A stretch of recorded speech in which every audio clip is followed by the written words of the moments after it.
Hey everyone, I'm Michael, the founder and creator of the popular channel Box Mining. Today, in this session, we'll talk about central bank digital currencies. In particular, if DCEP, the currency created by the central government of China, if this will overtake Bitcoin to become a dominant currency in this world.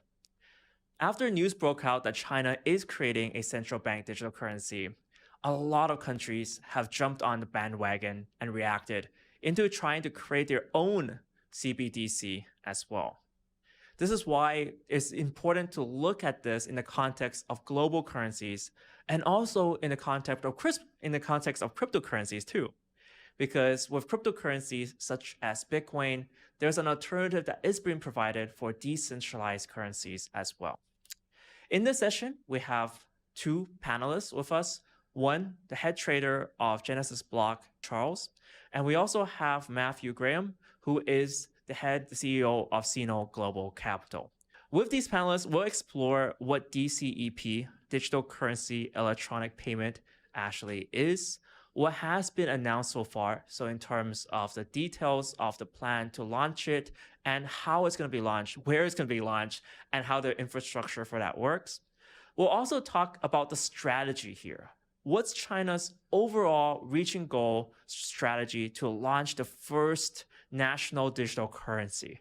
This is definitely a giant step for China, and there's a lot at risk, a lot at stake here, but they have a lot to gain as well. So exactly what can they gain from launching DCEP, and what are the risks, and maybe some of the precautions that they're taking as well.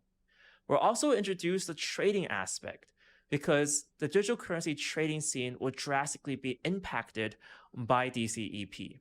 We've already seen a minor crackdown in China in terms of bank accounts related to cryptocurrencies. And with Charles from the head trader of Genesis Block, we explore the digital currency scene and what could be impacted when DCEP fully launches. Now, I'll just get this out there. Obviously, these panelists aren't here with me in person, but what I have done is I've done pre-recorded sessions with these panelists and try to get that information to you guys directly in this video. We'll start off with a mini introduction of what DCEP is, and I'll go cover that. Then we'll jump into the objectives and motivations of Matthew Graham, and then we'll jump into the trading implications with Charles from Genesis Block. Starting off with an introduction, what is DCEP?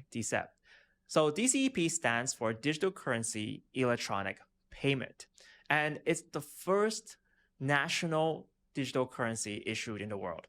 So it's actually it's the Chinese renminbi, and it has a value of exactly 1 yuan, 1 renminbi. Yeah, so hard to do it on a camera by yourself, of course. So let's start off with an introduction. What is DCEP? So DCEP stands for Digital Currency Electronic Payment, and it's the first central bank issued digital currency. It's 1-to-1 ratio with the renminbi, the national currency of China, and it's meant as a direct equivalent / replacement for that currency. Now, it's important to remember this is issued by the People's Bank of China, so the highest governing Bank of China, and has all the properties of a national currency as well. This means that it's issued by the government and also has the properties of a renminbi, a physical note of renminbi as well. Now, this is very interesting because it's the first time the world has ever seen a central bank issued digital currency. And in many ways, it's a tester, it's a trial run. A lot of this is uncharted territory, and hence, this is why when information is released about DCEP, it comes in little chunks, and also the technical details of it is quite vague at this current point. What we do know is that China has been developing this concept for the past 5 years, and in fact, it's well matured and quite tested.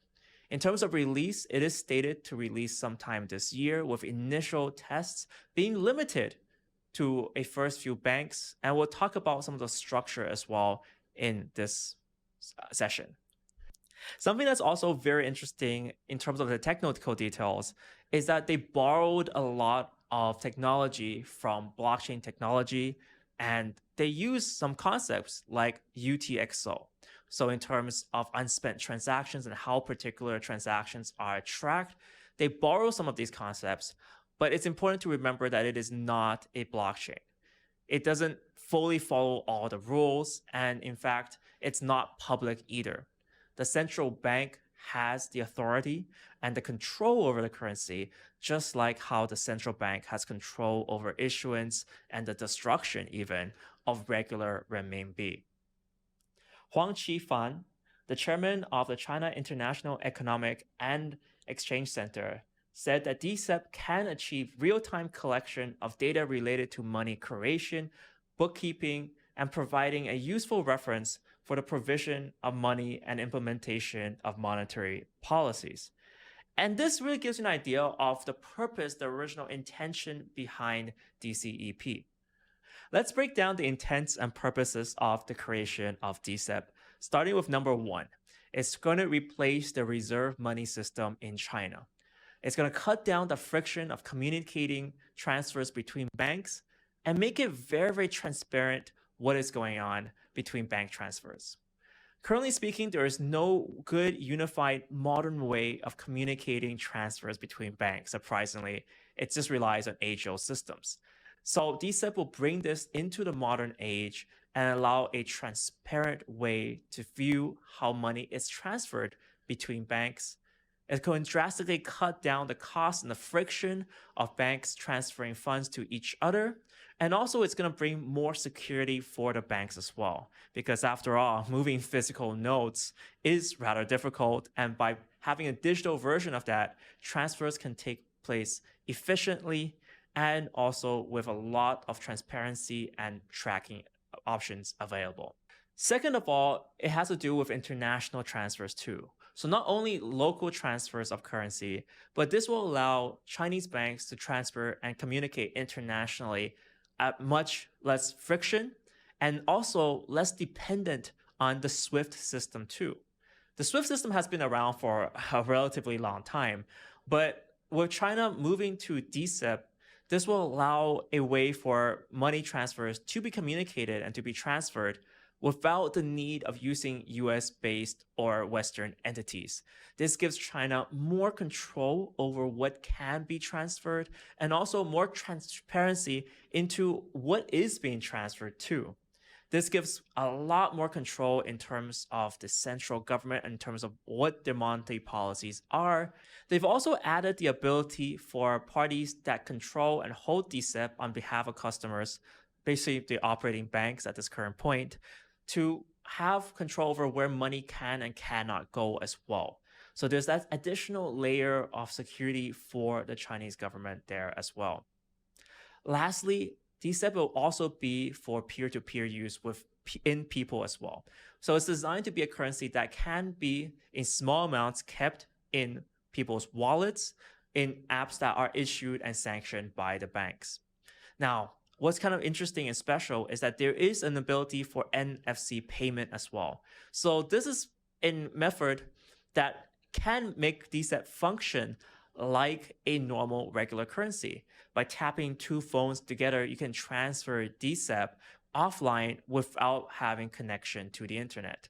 This is very important because other means of payment transfer, such as WeChat Pay and Alipay, which are very prevalent in China, they require full use of the internet to facilitate this transaction. With DCEP, this means that rural farmers who don't have internet access to an internet connection can directly transfer DCEP to each other without the need of holding physical notes and, well, all that complicated stuff. So they're envisioning a digital future where citizens are migrating to a cashless system into a digital cash system as well. To find out more about the role of DCEP, we talked to Matthew Graham, the CEO of Sino Global Capital based in China. Their team has worked a lot on clarifying what is happening with DCEP and how it could potentially impact this change. So let's go to this interview. Hi, how are you? This is Matthew Graham from Sino Global Capital. Cheers from China. The four things specifically that we look to cover today are, first of all, understanding exactly what DCEP is. And I think that's very important especially for crypto and blockchain audiences, because if you're approaching DCEP from a crypto or blockchain framework, I think you're going to really have a hard time understanding what it is and why it's so important. The second thing is we're hoping to put DCEP in context in terms of China consumer habits and the digital payment ecosystem. And then the last two things are we're hoping to understand some of the objectives for DCEP, specifically with regards to monetary policy and the internationalization of the renminbi. Let's talk about how this relates to China's very vibrant digital currency ecosystem. So you need to understand, especially for me as an American, there are huge differences between the American ecosystem and the China ecosystem in terms of digital payments. When I'm here in China, I have not carried a wallet for more than probably even almost 3 years now in terms of just walking around. Why would I need to? More than 99% of my non-crypto daily transactions, everyday transactions, like for getting a cab or for getting a cup of coffee or whatever, these are all using either Alipay or Tencent's WeChat Pay. I almost never use cash, or checks or cards. Everything is on my phone. So that's fundamentally something that is very different than we see in the United States, right? And certainly many other countries too. You have a duopoly, Alipay and WeChat Pay, that in terms of the daily transactions that people are making as they go about their life. That leads us to the first big challenge for DCEP then. DCEP will not likely, at least at first, be integrated into Alipay or Tencent's WeChat Pay, which means that there's an adoption challenge. Even though DCEP is fundamentally different on the back end, from the perspective of the consumer, it will look very similar to these other apps that are used in people's daily life. And so the question would then be, well, why would I, if it's the same thing, from my perspective as a consumer, if it's the same thing as what I already use, you don't get it. Why would I want to do this? So the Chinese government for sure will have to be very creative in terms of adopting incentives for consumers to choose DCEP in lieu of Alipay or Tencent's WeChat Pay until such time as potentially it could be integrated into these alternative existing payment rails, which would undoubtedly be a huge integration challenge. We shouldn't anticipate that would happen anytime soon. Now, China does have a history of being very creative about these types of incentives, and to give an example, in China there's an official receipt. It's called a fapiao. And it's not like your regular receipt that you get in the United States. You have your coffee, they give you a piece of paper. It's not like that. It's a official receipt, and it's used for tax collection purposes. And this is because China, historically, and certainly before this incentive was implemented, China has had some severe tax collection problems. So here's what they did with the official receipt. There's actually a scratch-off lottery on the receipt, such that when you're incentivized to insist that when you make a transaction that you get an official receipt, which people would perhaps otherwise be, and even still are, a little unwilling to give you. But you insist because on the receipt, there's literally a scratch-off thing, and you can win a lot of small little prizes, but also some larger things too. I think we've, in my household here in China, we've won, I think, the China equivalent of a Roomba. Some kind of air conditioning thing is on the way, various types of lotions and things like that. You can win all kinds of prizes. So this came at a cost, but it also delivered dramatically improved compliance in terms of the tax system here in China. So they had a small cost and a big increase in tax revenue. There's a history of the Chinese government being able to incentivize different things, but they certainly will have to do that for DCEP as well in order to make sense from a consumer perspective for people to start using DCEP in lieu of or in addition to things that they're already used to, such as Alipay and Tencent's WeChat Pay. So then the next thing, I think we should talk about how this could be used for monetary policy. Just very briefly discuss that. And so again, this is different from just having a list on a database somewhere on a mainframe, in a database on a mainframe of how much money you have in what bank and things like that, various mainframes, right? This is actual digital cash. This is not just a record of how much money you have in the bank. So this is M0, not M2. And thus, it opens up a lot of abilities for monetary policy. In fact, it could be very useful for implementing negative interest rates, which has been a very important topic and a very important discussion that started out very theoretical among economists, but is getting increasingly important for real world implementation. So that's the first thing. So also brief mention, it opens up a lot of capabilities in terms of AI, in terms of machine learning, both of those for fraud detection and different things. There's potential programmability aspects as well. And also then we mentioned that we would discuss internationalization of the renminbi. So I think this is a super important topic, and you need to understand that this is for sure an objective of DCEP. So this is a tough objective. It's tough to accomplish because China has a very strict currency control regime. There's offshore renminbi, there's onshore renminbi. This is all not freely convertible. There's a very strict system for moving money in and out of the country, right? So in that sense, it's very, very difficult to internationalize the renminbi. However, there is an opportunity, and the opportunity is this. Currently, USD has hegemony in terms of international transactions, USD dollar hegemony, and much of the financial plumbing, the nuts and bolts behind the scenes, are USD centric. And so we have all these technologies, such as SWIFT, such as CHIPS, such as FedWire, but they're old, they're antiquated, they're expensive, they're slow. It's 2020 and we have transactions that take 3 days to clear and that are far more expensive than they should be. So all of these technologies that underpin much of the USD centric global economy are really showing their age. That's a big opportunity.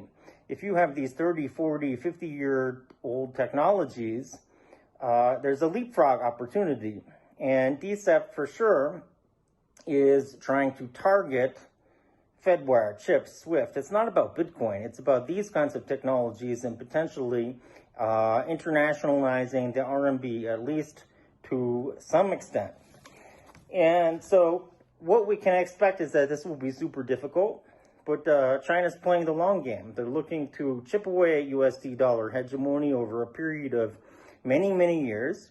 And potentially what we could see is that this could start in the OBOR countries. OBOR countries is one belt, one road. This is neighboring countries that are very intertwined with China on trade and that frequently have contracts that are already denominated in renminbi and that require centralized settlement. These for sure could be a target for DCEP, and DCEP could step by step around the edges in a very small way at first, but possibly getting some momentum. And again, they're playing the long game here. DCEP could potentially be a leapfrog technology to target SWIFT and these other parts of our international financial infrastructure, and further internationalize the renminbi. So hopefully this helped us better understand DCEP, what it is, what it's not, and also kind of how it fits into the context of China daily life, and potentially what some of the important features and opportunities and also risks are as we go forward. Thank you very much. Cheers from China. Now that we found out more about what is happening with the deployment of DCEP and the opportunities for China to deploy this, we talk more into the more practical elements and find out more about digital asset trading and what's currently going on with the trading of digital assets with head trader Charles from Genesis Block. So to find out a little bit more about how DCEP can be traded and what the current scene for digital asset trading is like currently in Asia, we have Charles, the head trader of Genesis Block here. I mean, Genesis Block, you guys trade currencies in Southeast Asia a lot. You've got hub in Hong Kong, Taiwan, also in Bangkok, Asia, and you have mainland Chinese clients as well. So Charles, you want to give a small introduction? Yeah, thank you, Michael, for having me on. My name's Charles. I'm running the trading at Genesis Block, and we were originally founded in Hong Kong. But over the 2 years, I guess 3 years now, we've expanded into many new markets. And we're actually trading in Korea, in Thailand, China, and actually quite a few more currencies. And our goal is to keep expanding these on and off ramps to try and give Asia full access. And even people outside of Asia that need to make payments and so on. We want this all to be connected, and we want to be that niche kind of liquidity provider that can do this for all our clients. Awesome. So obviously you've seen definitely the trading aspect of kind of evolve for cryptocurrencies like Bitcoin, Ethereum, and that changed throughout the years. And initially, I mean, prior to 2017, everyone was allowed to trade cryptocurrencies. I mean, cryptocurrency exchanges were all legal in China, and then it kind of changed. Do you see how is it changing right now? Yeah, so it goes all the way back to, I guess, 2015, even before the bull market. There was lots of people moving money. They express it as moving bricks, where basically they were arbitraging. I think at the time China was probably at a significant premium. And then we got to this 2017 bull market where it became all about Korea, and there was a kimchi premium of 40 to 50% at one point. Right. And since then, it's been much more stable, where you don't see something so ridiculous anymore. Mostly because people aren't hyping into chasing crypto, and they've most of the mainstream have at least heard of Bitcoin now. So in general, when you look at different fiat currencies and where the kind of hype sits at, it's usually countries that haven't had the experience before. So we were betting on Thailand for a long time, and we just at the end of last year we set up Genesis Block Thailand. So we have an office in Bangkok. And we've been offering OTC services to these clients. Right. And Thailand is a very interesting market because there are exchanges, but people don't really want to use them. They feel very concerned about data privacy. Okay. And there's also an issue with regulatory lack of clarity in terms of, is it okay for me to trade crypto? If I cash out, what are the taxes that are going to be hit on me down the line? All of these things still seem to be quite unclear. Right. And that's why they look at more peer-to-peer or even OTC desk trading as well. Yeah. That's interesting. So it's right now the climate in digital currency trading, and why we discuss this quite importantly, because DCEP wants to fulfill partially that role as well. So at the current stage, it's still kind of in the middle ground, but there's a need for that, right? Do you see a need? Why are consumers getting into crypto right now? Is it to kind of I would almost say circumvent some financial controls as well. Is that part of the agenda, or is that are there multiple reasons right now? Yeah, so I think the first reason is always going to be speculation, especially in Asian markets where there's a big tendency for risk taking and gambling. When you see that kind of volatility and explosive growth, that's always going to be probably the first factor that drives an average person to trade. And the second thing is going to be payments. So any country that has these capital constraints, Korea is a big one, China is obviously another major one. And people just don't have they can't go through regular banking channels to send money to a different country, for instance. Or they can, but they can only do it up to a certain limit. This is the major use case of crypto right now, probably the number one use case. And when you look at something centralized that's issued by a central bank, just say the DCEP, I'm not really sure how the rules are going to change. I personally don't think it will change at all. And in terms of the utilization of blockchain, not really sure how it's going to work country to country. Because, for instance, if China launches DCEP on their blockchain and they want other countries to accept it, these new countries need access to that data as well. Yes, exactly. Right? And China technically has centralized control over that. And I think what's kind of interesting is like leading up to the launch of DCEP, obviously China had quite a long time to prepare for this. I mean, they said they've been working on it for 5 years. So do you think that in the preparation process and the time leading up to now, do you think they want to tighten the control on other digital currencies? Do you think that will be part of their agenda in any sort of way to kind of tighten it up on public blockchains and then push their own kind of private centralized version? Yeah, so it seems the intention would be, people want to use crypto for whatever. Please use the crypto recommended by the government, and don't use these cryptos that are issued by random companies based in Tether is a country, I don't even know where they're set up, but somehow they drive the crypto market. They do billions of volume every day. Right. So obviously, from China's perspective, they would like to have the transparency to see what their citizens are doing and where the money is moving. And I'm not sure. While that's the intention, I think it's very difficult to actually see that happen because they could have just said, don't use crypto, use the national currency, use renminbi. Right. And it's not going to work. I'm not really sure how they're going to enforce it. They could ban everything, which is, China, given their history, I'm sure they're capable of it. But for other, more countries that are democracy-based kind of governments, it's not as easy for those kind of players to be like, don't use this. This is completely banned, right? Well, do you see yourself adopting that as well? I mean, if customers come over here carrying DCEP or carrying some sort of asset, would you be willing to accept that? Would you perceive certain risks of doing so as well? Yeah, so I think it's just the same as any other fiat currency. I would treat it more like a regular fiat currency than a crypto. What would that be? Well, you have to look at what technology they're going to use. If we don't support the wallet, then there's not a whole lot we can do. If it doesn't trade on regular crypto exchanges, there's not a whole lot we can do. So it's a question of, when it becomes a proper, government-issued currency, are they even going to let it trade on Binance, for instance? Correct. Can you trade on OKX? All these Chinese, China-led exchanges. It's just, we have to wait and see. So it's about how much access you have. I mean, yeah, the liquidity is obviously, and also they've been quite vague on how you can do it. There has been rumors and talks about Chinese bank accounts being closed down recently. Those are tied and related to cryptocurrencies. Do you think that they're using this as a way to kind of really restrict people's ability to transfer money outside the country and try to use DCEP to be the only one where they can track? Do you think that's one of the motivations behind it?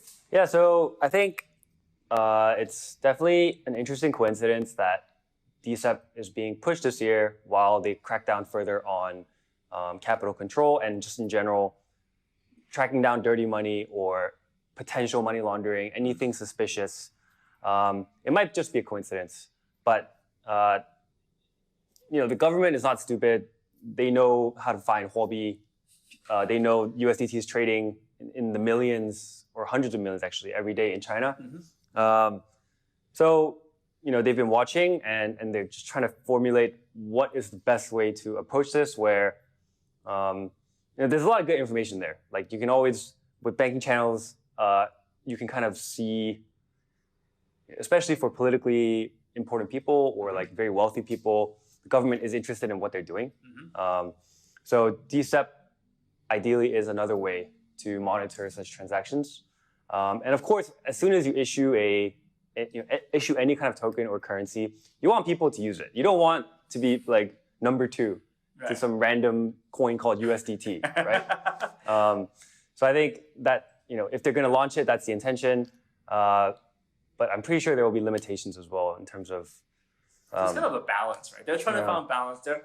I mean, obviously, I think you brought up a good point there, which is about USDT. USDT is rapidly become heavily used by Chinese users as a form of stable currencies, as access to the US dollar. But obviously, the Chinese government doesn't want that, right? They don't want their own citizens holding USD. They want them to hold renminbi. They want them to be kind of, so it's give and take in that sense. And I think that's a challenge there. They definitely don't want So interesting point from some other trading desks is a lot of people ask about why Asians love USDT, or like a lot of Asian OTC traders, a lot of their volume is focused in USDT. And it really comes down to, it doesn't matter how much tether the company has in the bank. It's about, when I take this USDT, how confident am I to trade it and it doesn't lose value? So just say within a day, within a few hours. And the confidence is pretty much extremely high, right? Right. If you look at it the other way around, if there's something called DCEP, and I'm in Europe and I decide to take DCEP, how confident am I that I can offload this DCEP at fair value, right? So this is what people really care about when they're trading, rather than store value. Like, this is not anything to do with store value. It's just a means of moving value, right? So that's the most practical way that you can view it, right? So it's like, if you accept it, how quickly and how availably can you offload it without any sacrifices? So in our case, if we're in Hong Kong, and DCEP is like a legitimate thing now, of course we would take it. I mean, Hong Kong, there's plenty of people that have like renminbi needs, and it should be quite liquid here. But countries over in East Europe, I don't know. Like, there's got to be places where even the renminbi as it is, they don't want any exposure, right? Yeah. So it really depends on exposure. Cool. Thank you, Charles, so much for coming on. And Thanks, I hope Michael. you guys can tell me if you guys accept DCEP in the future. Thank you. Cheers. Awesome. Cool. That's great. I mean, it's such a big topic too. And that wraps up the panelist discussions. Overall, I just want to conclude with the initial title subject, which is, will China's central bank digital currency DCEP overtake Bitcoin? And one thing to establish here is that this currency is centralized and is designed as a direct replacement for the renminbi. It's a digital version of that red note that we know so well. But at the same time, Bitcoin has been on the other side of the spectrum, being a decentralized currency with no government issuance and no one to control it. So at the end of the day, we don't have that tiered structure where the People's Bank of China has control over everything that's going on with the currency. With Bitcoin, it's decentralized. So there's a big line and big divide in that section, and both has its uses. For one, if you want to interact with China, then DCEP is going to be rapidly on the agenda of something to be adopted and to be integrated into particular networks. We've seen that with foreign firms and companies like Starbucks and McDonald's already declaring their intent to accept DCEP in the regular stores. On the other hand, with Bitcoin, we can see the decentralized system also taking place, and we can potentially even expect some interoperability as well, some way to transfer between DCEP and with Bitcoin and other decentralized cryptocurrencies. So very much the current dynamic of this competition between decentralized and centralized currencies will remain. I hope you guys enjoyed this session. If you guys want to find out more about DCEP, I highly encourage you to check out my site, boxmining.com. We have and constantly update the latest information into our article about DCEP. And also, we have a lot of interviews on our channel about China's development into both blockchain and the central bank digital currency space. So make sure you check out the Box Mining YouTube channel for more information as such. And guys, thank you so much for attending our session. See you guys next time.